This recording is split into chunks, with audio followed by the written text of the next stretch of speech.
Hello दोस्तों, TET maths YouTube channel में आप सभी का स्वागत। और आज की इस वीडियो के अंदर हम विद्युत धारा से संबंधित एक टॉपिक देखने जा रहे हैं, विद्युत धारा का ऊष्मीय प्रभाव। यदि विद्युत विभव क्या है, विभवांतर क्या है, विद्युत धारा क्या है, ठीक है, प्रतिरोध क्या है, इन सभी के बारे में आपको पढ़ना है। तो पिछली हमारी वीडियोज़ आप देख सकते हो यदि आपने वो नहीं देखी तो। ठीक है, आज की इस वीडियो में हम देखेंगे विद्युत धारा का ऊष्मीय प्रभाव क्या है। हमें विद्युत धारा के दो प्रभाव पढ़ने, विद्युत धारा का ऊष्मीय प्रभाव और विद्युत धारा का चुंबकीय प्रभाव। ठीक है, तो आज की वीडियो में हम देखेंगे विद्युत धारा का ऊष्मीय प्रभाव क्या है। तो जब किसी चालक में क्या है, विद्युत धारा प्रवाहित की जाती है तो वह चालक तार जो है वो गर्म हो जाता है।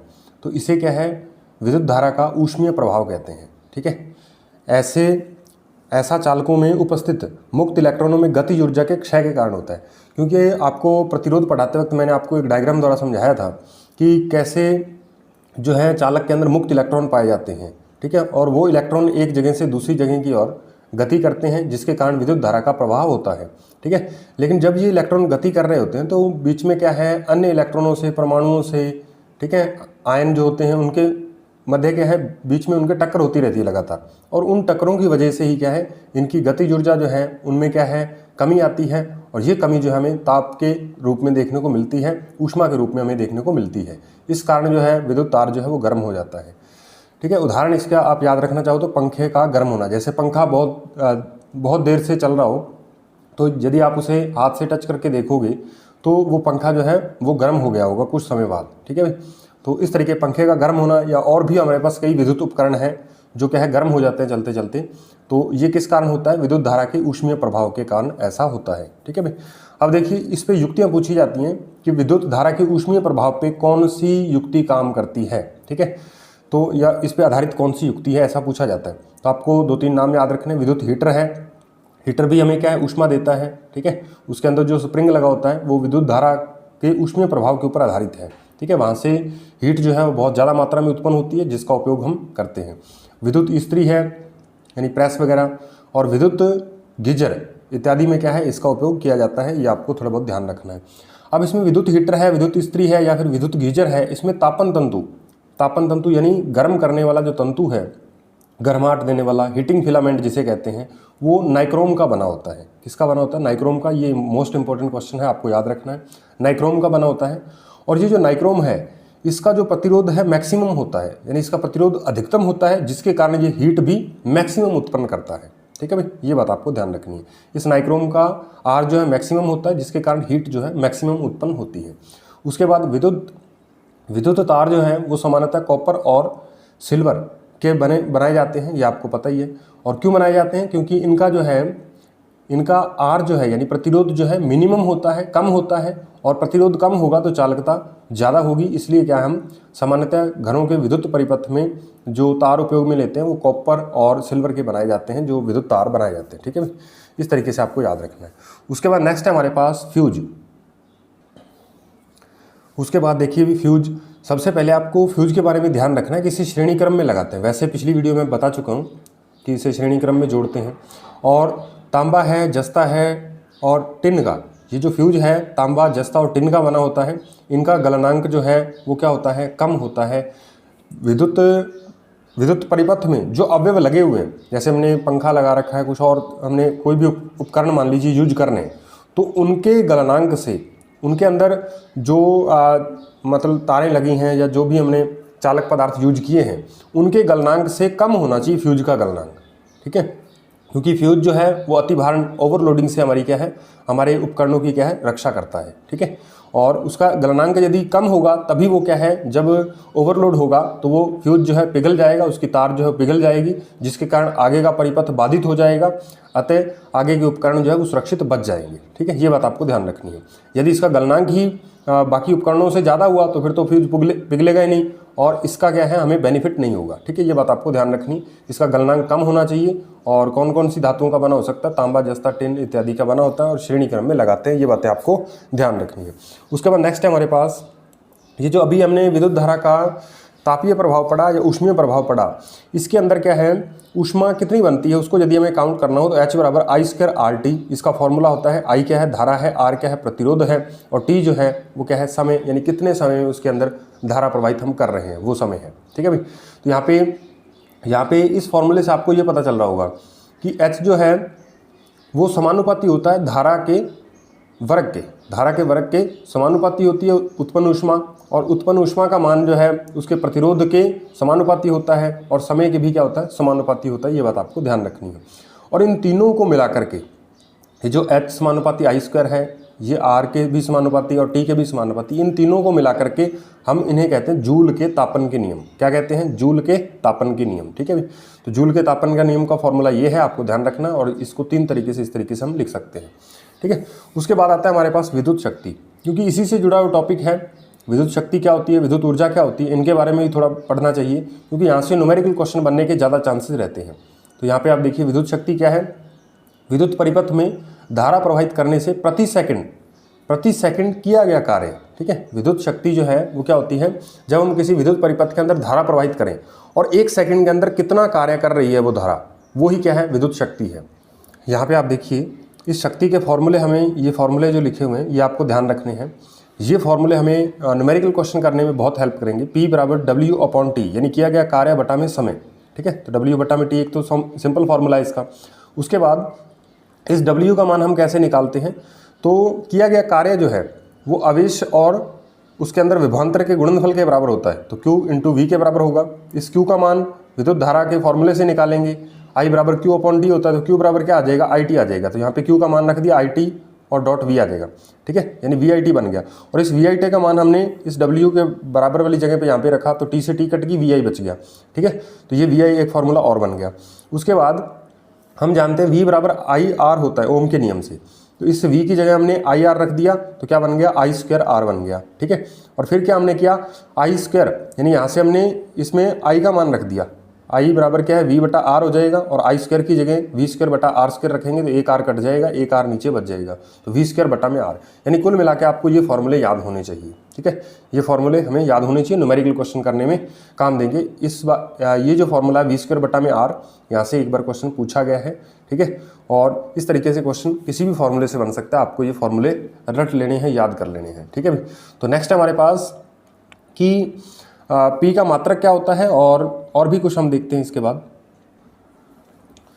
उसके बाद देखिए भाई, P का मात्रक यानी विद्युत शक्ति का मात्रक जो है वो जूल बटा सेकंड होता है। ठीक है, क्योंकि कार्य बटा में क्या होता है, समय, तो कार्य को हम जूल में मापते हैं और समय को हम सेकंड में, तो जूल बटा सेकंड इसका मात्रक हो गया। और इसी जूल बटा सेकंड को हम क्या कहते हैं, वाट कहते हैं। तो 1 वाट बराबर 1 जूल बटा में 1 सेकंड। ठीक है, इस तरीके से आप याद रख सकते हो। वाट बराबर क्या होता है, जूल बटा सेकंड, ये बात आपको ध्यान होनी चाहिए। उसके बाद एक अश्व शक्ति जो है वो 746 वाट के बराबर होती है। ठीक है, एक अश्व शक्ति क्या होती है, 1 HP। ठीक है, जिसे आप हॉर्स पावर कहते हो, वो कितने के बराबर होती है, 746 वाट के बराबर होती है। एक अश्व शक्ति कितने, 746 वाट के बराबर। और 1 किलोवाट जो है वो 1000 वाट के बराबर होता है, यानी 1 किलोवाट में 1000 वाट होते हैं, और 1 मेगावाट के अंदर ये 10⁻6 वाट होते हैं। ठीक है, ये आप देख लीजिए, 1 के साथ 6 जीरो लगी हैं, इतने वाट होते हैं। उसके बाद विद्युत ऊर्जा जो है, विद्युत ऊर्जा क्या होती है, तो विद्युत शक्ति और समय के गुणनफल को हम क्या कहते हैं, विद्युत ऊर्जा कहते हैं। ठीक है, विद्युत शक्ति और है, विद्युत ऊर्जा और है, ये बात आपको ध्यान रखनी पड़ेगी। तो विद्युत ऊर्जा क्या है, विद्युत शक्ति जो हमारे पास आई, यदि उसको समय के साथ गुणा कर दें तो क्या आ जाता है, उसको हम क्या कहते हैं, विद्युत ऊर्जा कहते हैं। ठीक है, इसका मात्रक की बात करें तो विद्युत शक्ति का मात्रक क्या होता है, वाट होता है। ठीक है भाई, ये अभी हमने पढ़ा, P का मात्रक क्या है, वाट है, और समय को हम सेकंड में मापते हैं। ठीक है, या फिर घंटा में माप सकते हैं, लेकिन यहाँ पे सेकंड ले लिएगा, तो वाट गुणा सेकंड इसका क्या हो गया, मात्रक हो गया। उसके बाद देखिए विद्युत ऊर्जा का व्यापारिक मात्रक जो है वो किलोवाट घंटा होता है, जिसे हम यूनिट कहते हैं। किलोवाट के से मतलब किलो, W से मतलब वाट है, और H का मतलब हावर यानी घंटा है, और ये किसके बराबर होता है, यूनिट। इसी को हम क्या कहते हैं, यूनिट कहते हैं। ठीक है भाई, ये बात आपको ध्यान रखनी है। चलिए भी नेक्स्ट देखते हैं। नेक्स्ट आप देखिए, 1 किलोवाट में जूल की संख्या पूछ ली जाती है, कितनी होती है। तो 1 किलोवाट में जूल की संख्या यदि आप सीधा याद रखना चाहो तो 36 × 10⁵ जूल होते हैं 1 किलोवाट घंटे के अंदर। ठीक है भाई, ये बात आपको ध्यान रखनी है। यदि आप इसे निकालना चाहो तो 1 K का मतलब 1000 होता है, तो 10⁻3 लिख दिया। 1 K को हम 10⁻3 कह सकते हैं, और ये वाट का वाट, और ये घंटे को हमने सेकंड में चेंज कर दिया। 1 घंटा जो था 3600 सेकंड होते हैं, तो 3600 सेकंड हमने यहाँ पे लिख दिए। अब ये 36 इधर आ गया, और ये 10⁻3, और यहाँ पे 10⁻2 आ रही है, तो 10⁻5 बन गई, और ये वाट गुणा में सेकंड। और वाट का मतलब क्या है, जूल बटा सेकंड। अभी बताया था, सेकंड से सेकंड कट जाएगा, जूल बच जाएगा। ठीक है, 36 × 10⁻5 जूल होते हैं। उसके बाद यहाँ ये फॉर्मूला भी आपको बहुत ज़्यादा काम देगा न्यूमेरिकल क्वेश्चन में।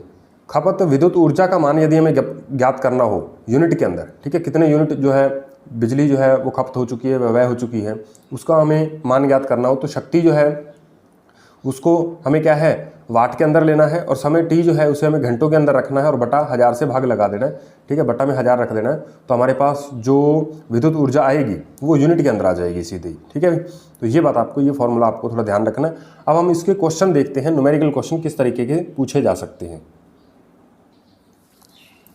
अब देखिए, जैसे हमारे पास न्यूमेरिकल क्वेश्चन दे रखा है, 2 बल्ब जो है वो 100 वाट के प्रतिदिन 8 घंटे जलते हैं और 1 महीने में यूनिट में विद्युत ऊर्जा व्यय कितना होगा वो हमें ज्ञात करना है। और यूनिट के अंदर विद्युत ऊर्जा व्यय जो है किस तरीके से हम ज्ञात करते हैं, शक्ति कितनी हमें दे रखी है, ठीक है। यहाँ पे मैं फॉर्मूला नहीं लिख रहा हूँ, सीधे मैं लिख रहा हूँ क्योंकि फॉर्मूला आप ऊपर देख ही रहे हो। शक्ति जो है यहाँ पे आप देखिए शक्ति कितनी दे रखी है, 100 वाट, ठीक है। यहाँ पे क्या आ जाएगा, 100 वाट, ठीक है। वाट में दे रखी है तो चेंज करने की जरूरत नहीं है, ये वाट में दे रखी है। गुणा में समय घंटों में रखना है, तो समय आप देखिए 8 घंटे, ठीक है, तो ये 8 आ जाएगा, ठीक है। ये गुणा में 8 घंटे, 8 घंटे 1 दिन में जलते हैं, लेकिन हमें 1 महीने का निकालना है, 1 महीने का निकालना है, तो 1 महीने में हम 30 दिन मान के चलते हैं, ठीक है। यहाँ पे बुक में दिया हुआ भी था 30 दिन, तो यहाँ पे आप 30 दिन का महीना होता है, अमूमन हम लेके चलते हैं 30 दिन यहाँ पे, ठीक है। तो ये इतने घंटे 30 दिन में कुल इतने घंटे ये बल्ब जले होंगे। अब ये 2 बल्ब हैं, एक नहीं है, तो 1 बल्ब का ये हमने निकाला, अब 2 बल्बों का है तो 2 आ जाएगा गुणा में, ठीक है, और बटा में क्या आएगा फिर 1000, ठीक है, बटा में 1000 आ जाएगा। और ये 3 जीरो से ये 2 जीरो तो ये कट गई और 1 जीरो ये कट गई, 8 के 24 दूना 48, ठीक है। तो इस तरीके से हमारे पास जो है आंसर कितना आ गया, 48 यूनिट, ठीक है भाई। इस तरीके से हम इसे आसानी से कर सकते हैं यदि हमें फॉर्मूला याद है। दोबारा फिर देखिए, ये 100 वाट के बल्ब थे, तो 100 वाट तो हमने गुणा में लगा दिया 100 वाट, और गुणा में ये क्या आ गया, 8 घंटे 1 दिन में जलते हैं, 1 महीने का हमें काउंट करना था, 30 दिन होते हैं, और गुणा 2 बल्ब हैं, 1 बल्ब नहीं है, ठीक है। तो गुणा में 2 और बटा में 1000 लगाना है, 48 यूनिट आ गया, ठीक है। नेक्स्ट क्वेश्चन देखते हैं। नेक्स्ट क्वेश्चन देखिए आप, 10 वोल्ट के सेल 50 ओम की नाइक्रोम की प्रतिरोध कुंडली को जोड़कर 1 घंटे तक धारा प्रवाहित करने पर उत्पन्न ऊष्मा कितनी होगी वो हमें ज्ञात करनी है। उत्पन्न ऊष्मा हमें ज्ञात करनी है, तो हमें पता है ऊष्मा का फॉर्मूला क्या होता है, H बराबर I²RT, ये अभी मैंने आपको बताया था, ठीक है। अब यहाँ पे आप देखिए, ये हमें V का मान दे रखा है, V का मान हमें दे रखा है 10 वोल्ट, ठीक है। V का मान हमें कितना दे दिया, 10 वोल्ट, और R का मान हमें दे रखा है कितना, 50 ओम, 50 ओम की कुंडली हमने लगा रखी है, और H का मान हमें दे रखा है, H का मान हमें दे रखा है 1 घंटा, ठीक है, 1 घंटा। लेकिन यहाँ पे ये जो समय है H का मान नहीं, ये T का मान दे रखा है हमें, समय है, ठीक है, 1 घंटा दे रखा है, T का मान 1 घंटा है, लेकिन यहाँ पे जो समय होता है ये सेकंड में होता है, किस में होता है, सेकंड में, तो हम इसको सेकंड में चेंज कर लेते हैं। तो हमें पता है 1 घंटे के अंदर कितने सेकंड होते हैं, 3600 सेकंड होते हैं, तो यहाँ पे हमने 36 सेकंड लिख दिया, 3600 सेकंड। अब यहाँ पे आप देखो, यहाँ पे I भी आ रहा है, R तो हमें चलो दे रखा है, हम रख देंगे इसकी वैल्यू, लेकिन I का मान नहीं है। I का मान हम ओम के नियम से निकालेंगे, तो ओम का नियम क्या है, V बराबर IR होता है, ठीक है। और यहाँ से I का मान निकालेंगे तो V बटा में क्या आ जाएगा, R आ जाएगा, ठीक है। तो V बटा R यानी V का मान कितना है, यहाँ पे V का मान आप रख दीजिए 10 बटा में क्या आ जाएगा, 50 एम्पियर, ठीक है। तो ये 1 बटा 5 एम्पियर आ जाएगा, ठीक है भाई, तो 1 बटा 5 आ गया। अब यहाँ पे हम सारी वैल्यू पुट कर देते हैं, ये I का मान 1 बटा 5 रख दिया, इसके ऊपर स्क्वायर, और गुणा में R का मान कितना है 50, तो ये आ गया 50, और गुणा में T का मान कितना है 3600, यहाँ पे 3600 रख दिया हमने, ठीक है। तो ये हमारे पास क्या है, ऊष्मा आ जाएगी, तो जूल के अंदर ऊष्मा आएगी, ठीक है। ये आपको पता होना चाहिए, ऊष्मा का मात्रक जूल ही होता है। और ये 1 बटा कितना बनेगा 25, और गुणा में ये 50, और गुणा में ये 3600, ठीक है। तो ये 25 से काटेंगे, 2 बार कट जाएगा, और जब इसे पूरा करेंगे गुणा 2 से 3600 गुणा करेंगे, कितना आ जाएगा 7200 जूल, ठीक है भाई। तो ये क्या आ गया हमारे पास 7200 जूल, ठीक है। इस तरीके से हम इसका भी आसानी से आंसर निकाल सकते थे।